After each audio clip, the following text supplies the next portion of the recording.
R K Singh ने आरा पे ठोका दावा, पवन सिंह का टूट जाएगा सपना। बीजेपी में सीट बंटवारे से पहले घमासान।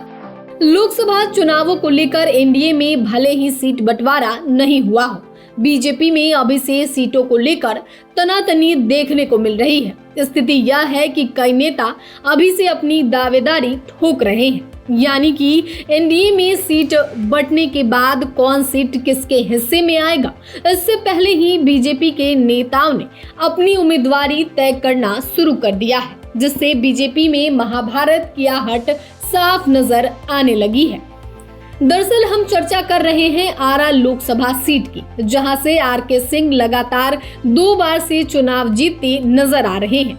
वहीं उन्होंने फिर से ऐलान कर दिया है कि वो अपनी वर्तमान सीट आरा से ही लोकसभा का चुनाव लड़ेंगे। उन्होंने कहा कि कोई और मेरे लिए निर्णय कैसे ले सकता है, मैं अपना निर्णय स्वयं लूंगा। जाहिर सी बात है कि आरके सिंह के इस बयान से बिहार की राजनीति में हलचल तेज है, क्योंकि लोग इसे मोदी और शाह के लिए चुनौती के रूप में देख रहे हैं। वैसे भी पार्टी आला कमान से अपनी इच्छा जाहिर करना और उन्हें अपना फैसला सुनाना, दोनों में अंतर है।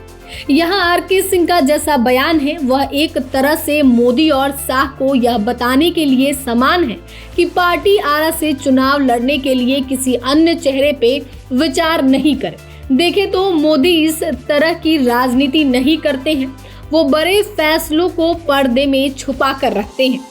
वहीं ऐसे नेता जो उनके सामने अपनी राजनीतिक ताकत का ढिंढोरा पीटते हैं, कई बार उन्होंने ऐसे नेताओं को झटका देने का भी काम किया है।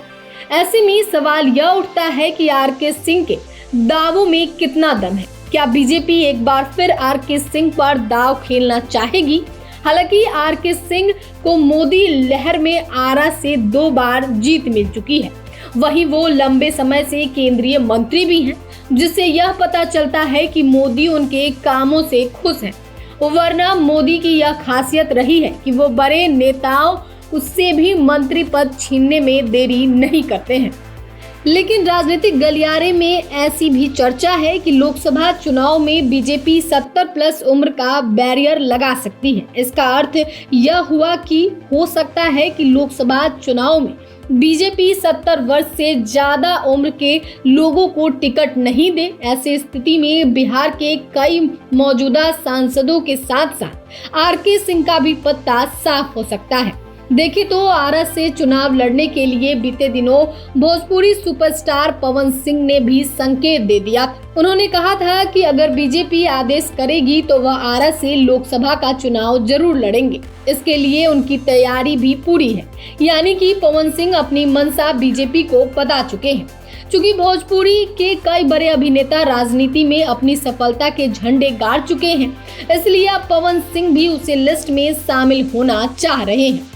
वैसे भी बीजेपी के लिए भोजपुरी सुपरस्टारों पर भरोसा जताना फायदे का सौदा रहा है। इसलिए अगर बीजेपी पवन सिंह को चुनावी मैदान में उतारती है तो किसी को कोई आश्चर्य नहीं होगा। शायद एक वजह यह भी हो सकती है कि आरके सिंह ने आरा के लिए दावा ठोक दिया है। संभव है कि आरके सिंह को कहीं न कहीं खतरे की घंटी बजती दिखाई दे रही है। वैसे बिहार को लेकर मोदी और शाह कुछ ज्यादा ही एक्टिव दिख रहे हैं। ऐसे में चाहे आरा हो या कोई और सीट, ये हर सीट पर गहन मंथन करके ही उम्मीदवार उतारेंगे। इसलिए आरके सिंह का दावा कितना सही साबित होता है, पवन सिंह आरा से उम्मीदवार बनते हैं या नहीं, वहीं अगर बीजेपी ने इरादा बदला तो आरके सिंह का अगला कदम क्या होगा, इन सवालों का जवाब फिलहाल मिलना संभव नहीं दिख रहा है। लेकिन आने वाले समय में बीजेपी आरा लोकसभा के लिए क्या फैसला लेती है, यह देखना दिलचस्प होगा।